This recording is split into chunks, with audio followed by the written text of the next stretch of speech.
I think my husband fathered his best friend's children, and now one of them is attracted to my daughter. All names are fake. This began as a dark, intrusive thought that I could never shake off, and over the years it has bloomed into a poison flower that infects my entire psyche. I'm a 42-year-old woman. My husband Luke is 43, and so is Amy. I met Luke in college, but he's known Amy since they were about 7. They did everything together and understood each other implicitly. They were best friends. They've always insisted that they are surrogate siblings to each other. Naturally, I, as a new girlfriend, felt a little threatened by Amy and her closeness to Luke, but they both reassured me I had nothing to worry about, that their bond was not romantic and had never been sexual, that Amy really was just the sister that Luke never had. I believed them, and it didn't take long for me to forget any and all insecurity I had about Amy. She became my friend too. She officiated our wedding. Luke and I have built a wonderful life together, and we always had a strong relationship. After we got married and moved in together, we still saw a lot of Amy, and I was fine with that. I've passed many a night on the town trying to help Amy find a man, as she has always lamented how she is unlucky in love. Luke and I started to have children after we were married, and at around the same point, so did Amy. For further context, my children are Sophie, 15, Owen, 12, Louise, 10, and Carter, 6. Amy's children are Tom, 17, Kaylee, 14, and twins Adam and Jenna, 9. Now, Amy was not in a relationship at this point. She was not married. As far as I knew, she was dating, but not consistently. As Luke and I had more kids and our family grew, periodically Amy would find herself pregnant as well. It happened a few times, and Luke and I never knew anything about the fathers in question. I kind of assumed that maybe Amy was sleeping around and not keeping in contact with her one-night stands. Luke agreed this was probably the answer. While I did ask each time if Amy knew the paternity, she always said no, and she didn't seem that worried about the idea of raising kids on her own, so I didn't pester her. Of course, she had us to support her, so there was that. While Amy never asked for any help, of course Luke was never going to let his best friend struggle to stay afloat when she had children to raise. Financially, we are very fortunate and privileged. I have a job that pays handsomely, and Luke also had wealthy parents who already knew and loved Amy, so they were happy to provide for her. My in-laws defy all stereotypes. They are the kindest and gentlest people. So we were able to support Amy, to get her somewhere to stay with her kids. People might be tempted to call her a leech, but I never saw it that way. None of us did. She needed help and we could provide it. I also know people are going to criticize her for her lack of responsibility and question why she never used more reliable birth control. Honestly, that is a long story that I don't want to get into because even I don't fully understand her reasoning, but it was quite important to her that she never be on birth control, and that whatever came of that choice, she would accept. It wasn't religiously motivated, I know that, but it was that degree of significance to Amy. She really did not want to take birth control. She's explained it to me more than once, but I'm still not clear on why. Of course, Amy being Luke's best friend since they were kids, it's not unreasonable that sometimes they hang out together while I'm not there. Hey, that's fine. Sometimes I hang out with Amy one-on-one as well, though Luke does it more. She was his friend first. This included him going over to where she was staying and at times sleeping over there. Was I a fool to trust him and believe nothing was going on? Perhaps. But for years they presented as being buddies, like siblings. I didn't pick up on any vibes between them, not ever. As one can expect, our children were brought up together, not in the same house. Our home is decently sized, but even we don't have the room for 8 kids. But we made sure Amy's children met ours from a young age, and they always got along, and strong bonds of friendship have formed over the years, which is good, especially if I'm right and they share blood. I've been dawdling getting to the main point. Yes, I have come to suspect that Luke fathered at least one of Amy's kids, if not all of them. Frankly, I do suspect they are all his. I would never have believed my husband to be capable of such a thing, and he's given me no indication that he is the unfaithful sort. But he does spend a lot of time with Amy, and I have to confess I cannot remember seeing her with any real boyfriend over the years. She would talk to men at bars and parties, I would try to be her wingman and so on. But nothing ever seemed to really happen, so when she got pregnant the first time, I was curious. When it happened again and again, I began to wonder if she had some sort of secret fella who she didn't want us to know about for whatever reason. But I couldn't think of any reason why she would hide him, especially from her children. After Carter, our youngest, was born, Luke and I agreed that the time had come for him to have a vasectomy. Amy's twins had come just a couple of years prior. Of course, after the procedure, Luke and I continued to make love, but I no longer had to think about pregnancy. Meanwhile, Amy never got pregnant again after the twins. Is it a coincidence that Luke had a vasectomy and then both of us stopped getting pregnant? I don't know.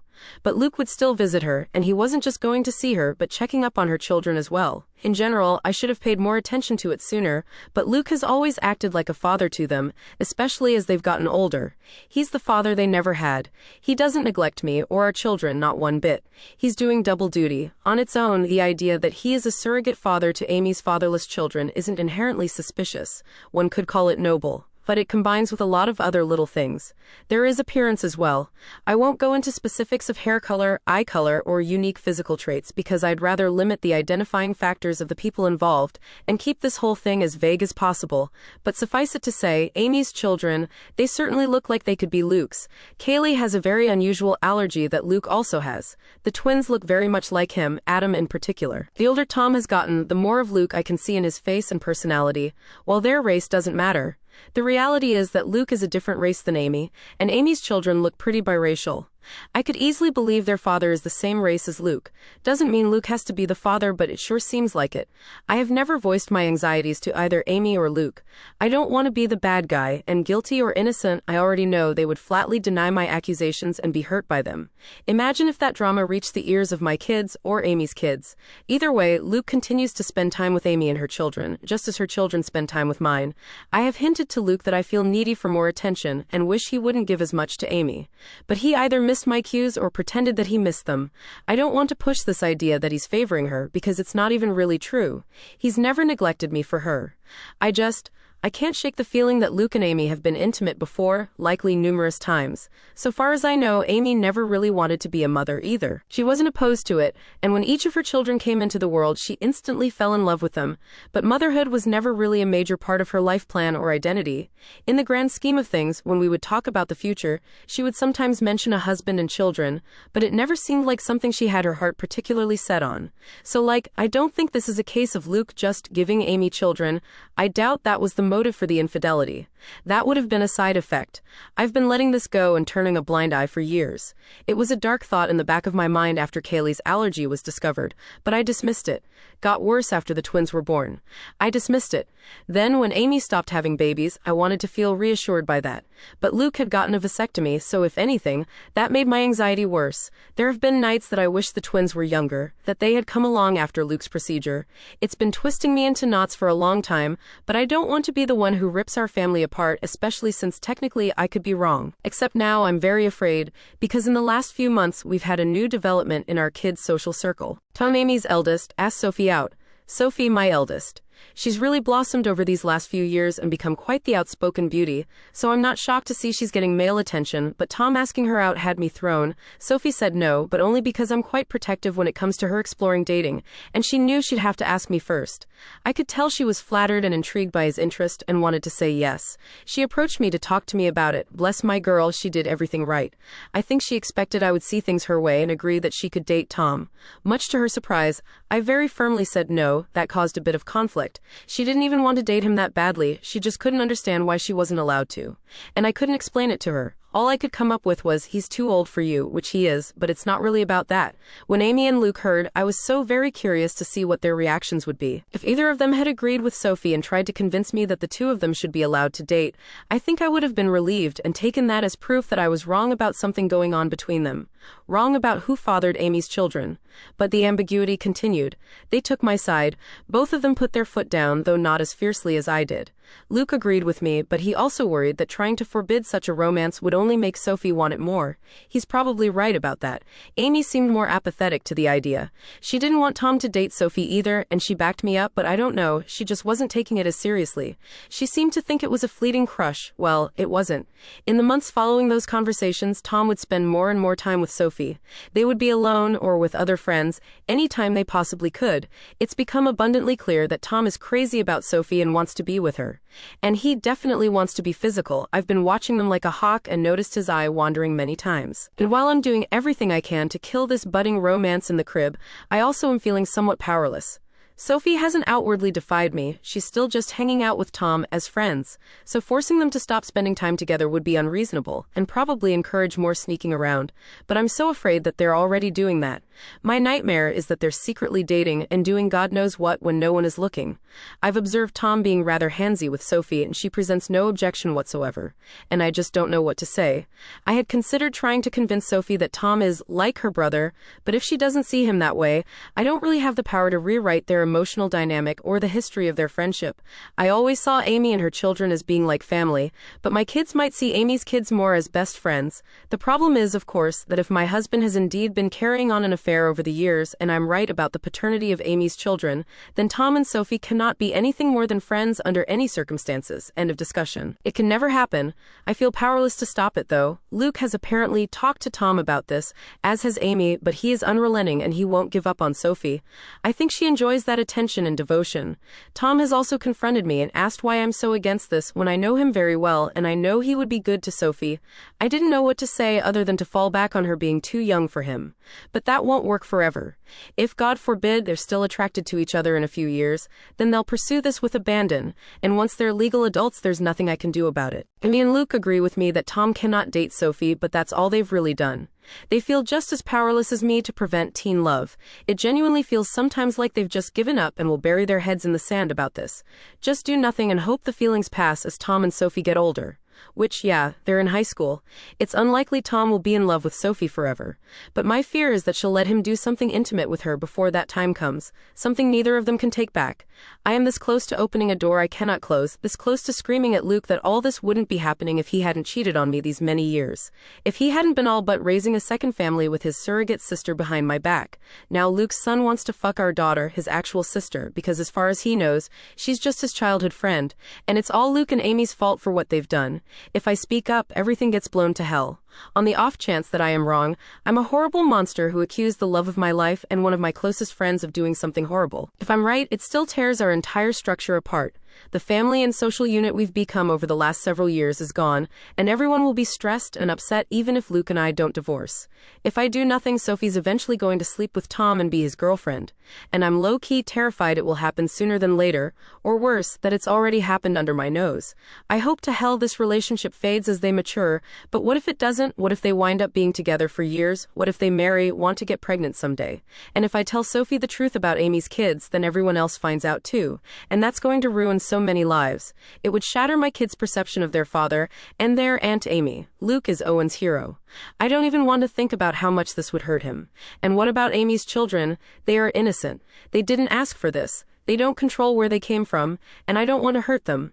Admittedly, I'm not happy with Tom at the moment.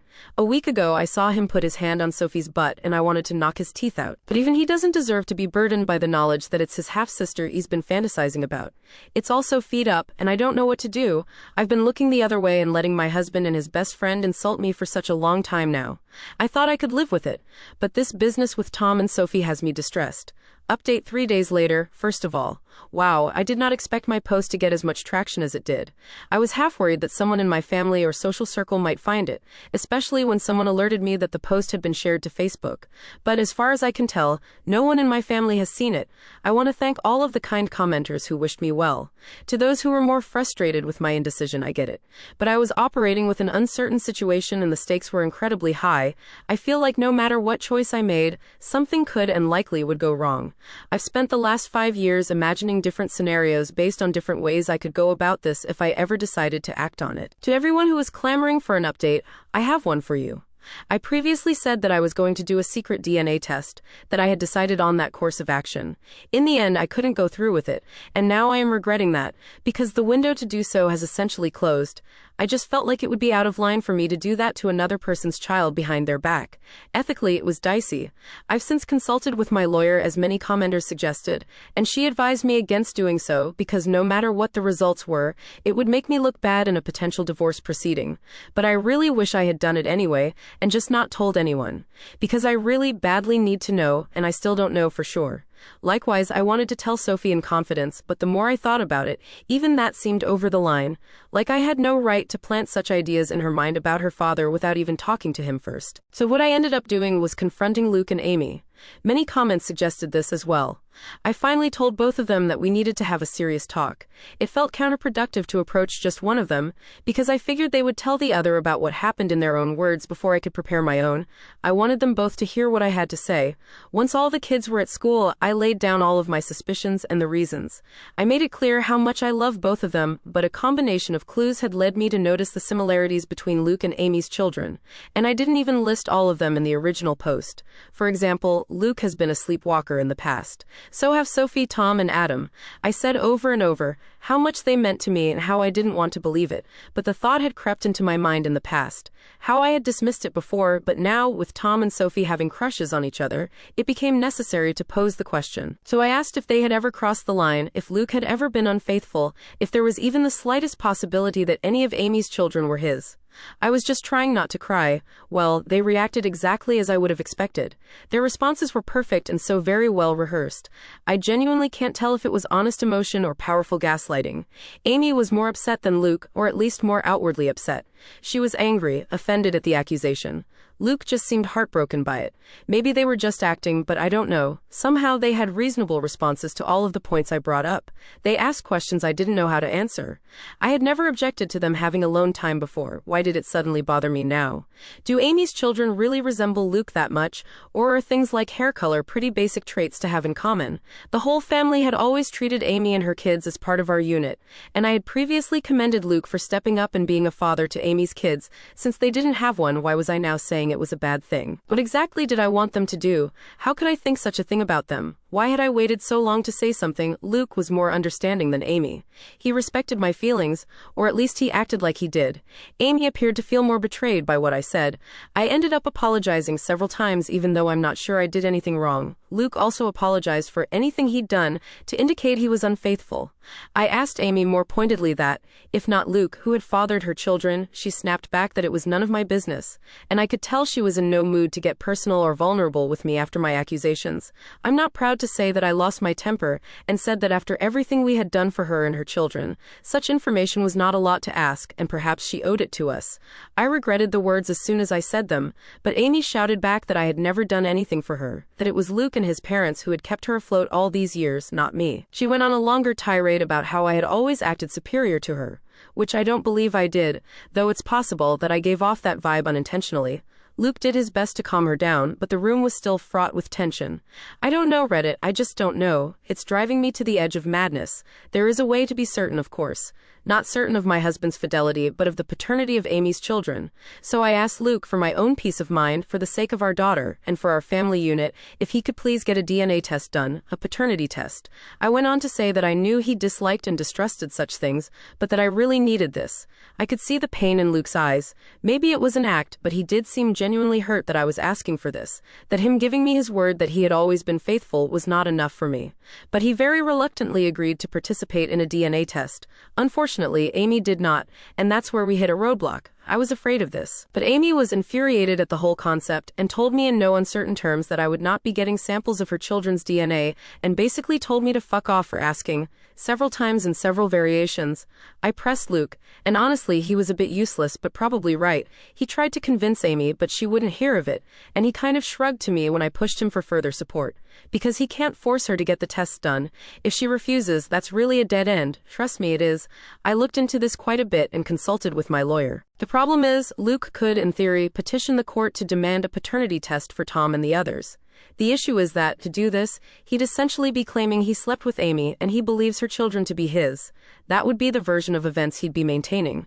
But Luke has staunchly insisted that nothing ever happened with Amy, that he never cheated on me. Whether or not he's being honest about this is another story. But he'd essentially have to go on record and make a claim that he isn't prepared to make. He is quite certain the children aren't his, and he has no intention of fighting for custody of them. So no judge is going to compel Amy to submit samples of her children's DNA. Tom is also old enough that his consent would be a factor. If both he and Amy refuse to participate in the test, it's unlikely that Luke would have a case. He'd have to target one of Amy's younger children, like say, one of the twins, but he doesn't want to do that. He doesn't want to take his best friend to court to prove something that, in his words, he already knows isn't true. Luke is asking me to please just let this go and trust him, because pursuing this will fracture everything. And according to my lawyer, it's not realistic anyway. For Luke to establish paternity, he would need to admit to an affair in the first place. And he's not doing that. And if he did, that would pretty much be all the proof I needed to be certain, even if I'd need more in a court case. I pestered him further about Tom and Sophie, insisted that I didn't want them dating. Luke agreed, and apparently Amy still agrees. Luke plans to have a talk with Tom and activate protective Papa Bear mode. Among other things, he's going to remind Tom that in a couple of months when he turns 18, him being intimate with Sophie will literally be a crime. I wouldn't optimally press charges against him as I know he'd never do anything against Sophie's will, but I'm not above implying the threat. Thankfully, Luke isn't either. I did ask him if he'd be open to potentially swiping a sample of Tom's DNA to do a private paternity test, but he was very hesitant about the idea. Like me, he viewed it as unethical. He also pointed out that if we were to do this and Amy found out, it would mean the end of our friendship with her most likely. Things are, Luke believes, still in a salvageable state, where Amy and I could reconcile and become friends again, and I can see how much he wants this to happen. But if I did a DNA test on Tom behind Amy's back and she found out, I think she would hit the roof and I wouldn't entirely blame her. Though I'd be very interested to see the results. Luke ended up going to see Amy and spending the night. I know all of you are cringing and throwing up your hands, and trust me, I wasn't happy about it. That was a very long conversation. But he was adamant that he needed to perform damage control. So they spent the night together, with Luke maintaining that nothing happened. I did not sleep a wink, and I kept texting him for updates. So far as I can tell, Amy will cool off, but she needs a little time. Luke and I talked things over when he came back the next morning. It was an emotionally fulfilling conversation, and we ended up agreeing to take the kids, our kids, not Amy's, to visit their grandparents for a few days. It was an impromptu visit, but we've done it before, and they were delighted to have us. I just really wanted our family to spend some time together away from Amy's side of the family, so to speak. I always love getting to see my in-laws. I'll refer to them as Jim, 75M, and Kat, 67F. I know Reddit is famous for stories about the mill from hell, but in my life that couldn't be further from the truth. I feel safe with them, to the point that when they took notice of how distant Luke and I were from each other, I finally relented and confessed my fears. I told them of my anxiety that Amy and Luke were having an affair, and that Amy's children might be his. Here's where things got a little bit interesting. When I told them what I was feeling, Kat just gave Jim this pointed look and did a big dramatic sigh. So it turns out Kat has had similar misgivings to mine, and genuinely suspected over the years that Luke and Amy were closer than they'd ever admit, that they had crossed the line in the past. Jim, on the other hand, simply refuses to even consider the idea. He has always insisted that Kat is seeing things that aren't there. He maintains that Luke and Amy are like siblings, and would never do such a thing. Kat thinks his stance on this is naive, and that even if she and Jim had taken Amy in and loved her like a daughter, that didn't mean Luke viewed her as a sister, or that she viewed him as a brother. But Jim just continued to insist that this is what they are and had always been. I could tell that he and Kat have already had this conversation before, and they kept going in circles, with Kat getting exasperated. She pointed out that surrogate siblings or not, Luke and Amy were not actually brother and sister, so nothing was stopping them from being physical together if they felt a mutual attraction. At that point, Jim just sighed and walked away from the conversation. So yes, Kat has privately wondered if Amy's children weren't fathered by Luke, which is part of why she has always treated them as her grandchildren, which was never something that I minded, to be clear.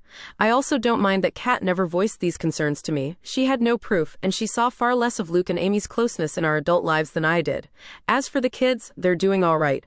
I don't know what Amy told her children, but I think the general consensus, the official version of events, is that Amy and I had a fight and need a break from each other. That's what Luke and I told our children, and when pressed for more information, Luke did defend me and shut down the questions, saying it wasn't their business. I don't know if Amy kept to that version of events, but my children and her children have each other's phone numbers and social media, so they've presumably still been in contact over the last 2 days. I think my kids would have kept Amy's kids in the loop on the updates, and if Amy had told them anything else significant, they would have relayed that information to my kids. After all, we know Sophie and Tom are very close. I did try and talk to Sophie about that more, but the timing was off because Sophie rejected my counsel and interpreted my reinforced reluctance as being attributed to my fight with Amy. She maintained that she wasn't dating Tom. To what degree that's actually true, I don't know. But she was going to remain close friends with him, and while she isn't usually a disobedient child, she made it very clear that she was putting her foot down on this one. And to be fair, I can't really justify trying to separate them or forbid them from being friends. They've known each other for years. Luke has my back on them not being allowed to date, but he wouldn't have my back on them not hanging out anymore. I wish I had a more definitive update. If anything significant happens in the next few days, I can let you guys know. I'm mostly just kicking myself for not having done the secret test, even for my own peace of mind, as now I feel like I'm locked out of the only way to get definitive proof one way or the other. Update 2 to 1 day later.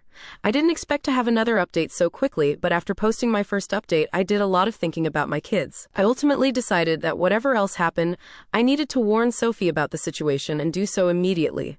To hell with Luke and whatever that meant for him. To hell if that meant all of the kids learned of the situation. She needed to be aware of what she might be getting herself into. So I discreetly kept her out of school. We went back home to our home last night, and this morning I dropped everyone off and saved Sophie for last before driving right past her school and telling her that we needed to talk.